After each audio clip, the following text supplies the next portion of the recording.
Idemo dalje u suspenzor sa hrvanjem. S nama je Vinko Kadečka, šef struke Hrvačkog športskog kluba Gavrilović. Dobar dan, dobrodošli. Dobar dan i vama i svim slušateljima Radio Kvirinusa.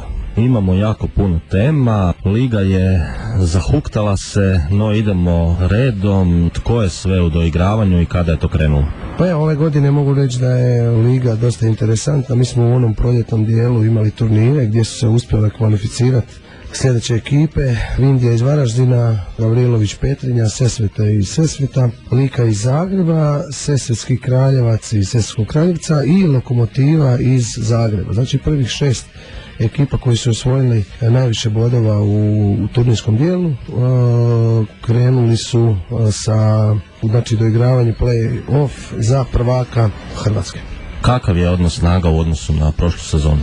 Pa mogu reći da odnos snaga je relativno ostao isti, s time da prošlogodišnji prvak, moram napomenuti, je ostao 7. Nije se uspio kvalificirati u play-off, Gospić iz Gospića, ali su dosta tih snaga je prebačeno u ostale klubove. Znači Hrvači su u prelaznom roku prešli u Vindiju i u Lokomotivu.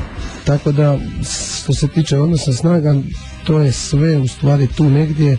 Vindija je dosta toga pokupovala i Lokomotiva, no međutim evo, već se sad vidi u stvari da su te kupovine, ajmo reći, umjetne i da treba u stvari raditi najviše na svom kadru, na svojim Hrvačima. Ima li kakvih promjena u Gavriloviću glede kadra? Pa što se tiče Gavrilovića, mi nismo ništa kupovali, to je politika kluba da ne kupujemo strance.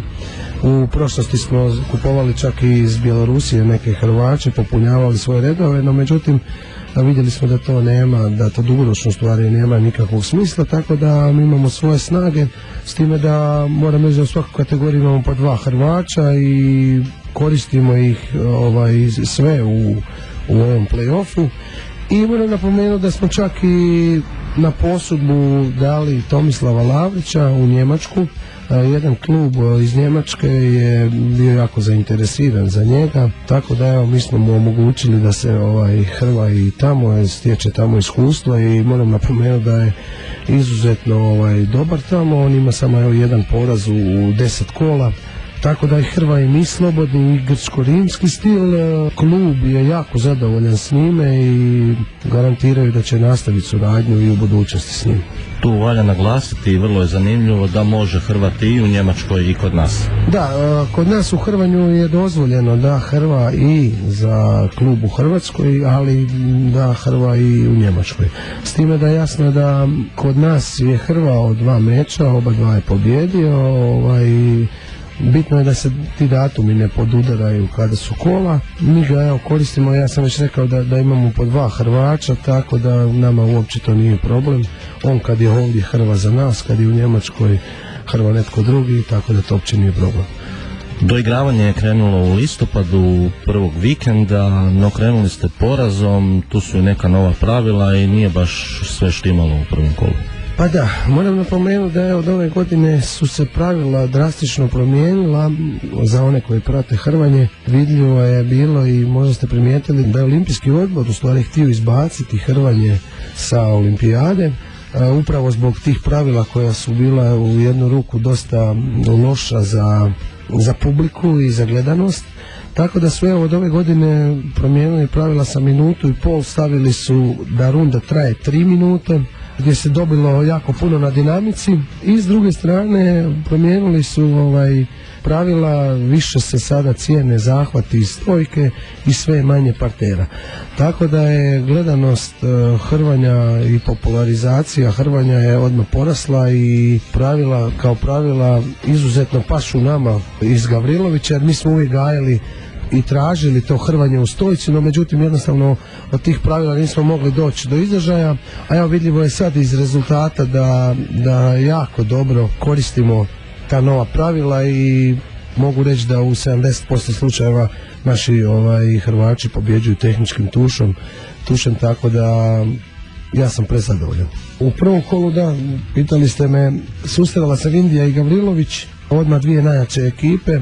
Imali smo problem najveći, i tu je jedna od promjena bila da su se sa 3 suca koja su prije sudila, sada samo sudi jedan i nažalost u prvom derbiju odmah je napravio 3-4 katastrofalne pogreške gdje je prekinuo 2 tuš pozicije naših Hrvaća i dignuo sve ponovo gore u stojku, gdje su u konačnosti naši Hrvaći izgubili i mi smo izgubili rezultatom 5-2.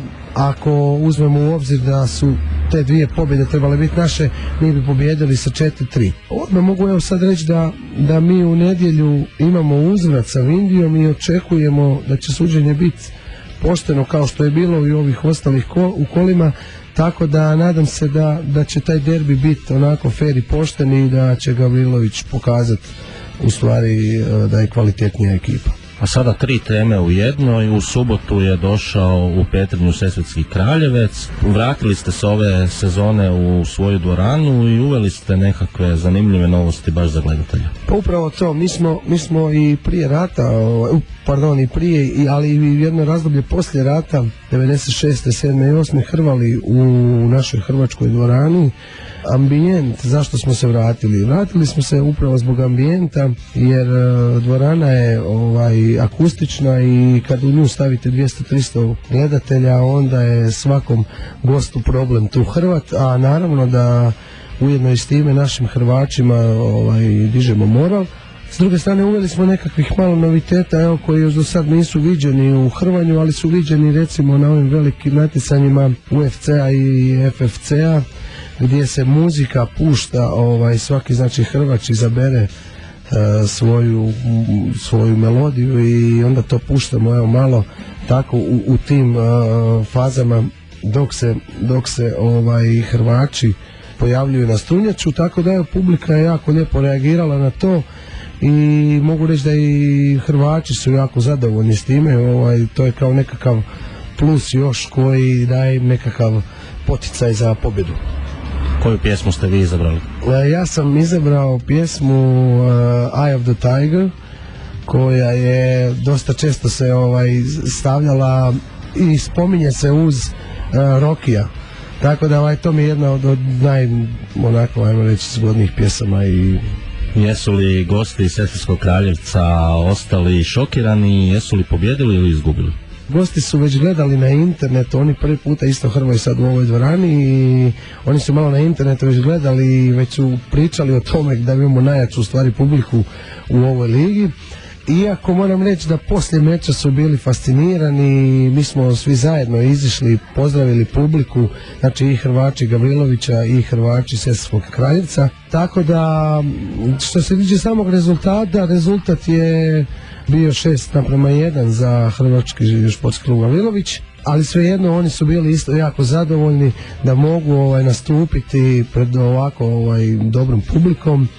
I na kraju trener je bio prezadovoljan i sa ovim uvodnim pjesmama i oni isto nešto malo pokušavaju raditi na tom dijelu, no međutim još uvijek bez publike, a oni publiku nemaju, bez publike to ne bi bilo to, tako da oni mislim da će i u budućnosti isto možda raditi na tome, mislim čak i da će svi ostali klubovi više raditi na tom imidžu. 6 je klubova, što znači da se igra 10 kola do igravanja, 5 je iza nas. U nedjelju dolazi Vindija, vodeća Vindija koja ima sve pobjede, a vi jedino poraz od njih. Jesu li Hrvači svi spremni, hoćete li nastupiti u najjačem sastavu i što se očekuje?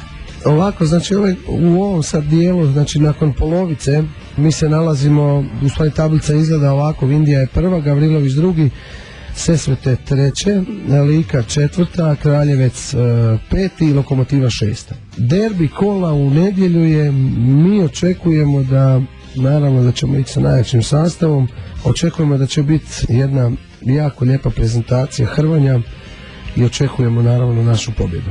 Sad ima jedno pravilo vezano za, ako klubovi prvi i drugi imaju isti broj bodova, ne gleda se nikakva penalizacija i broj bodova osvojenih, mislim broj pobjeda osvojenih u kompletnoj lizi, nego se gledaju u stvari stavlja se još jedan meč, odnosno majstorica. To je znači još jedan meč dodatni i ko u tom meču pobjedi, postaje prvak države. Gdje se igra taj meč?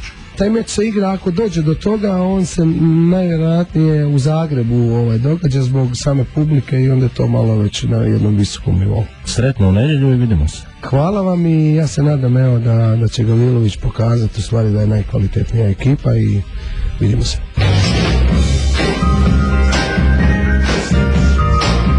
Suspenzor.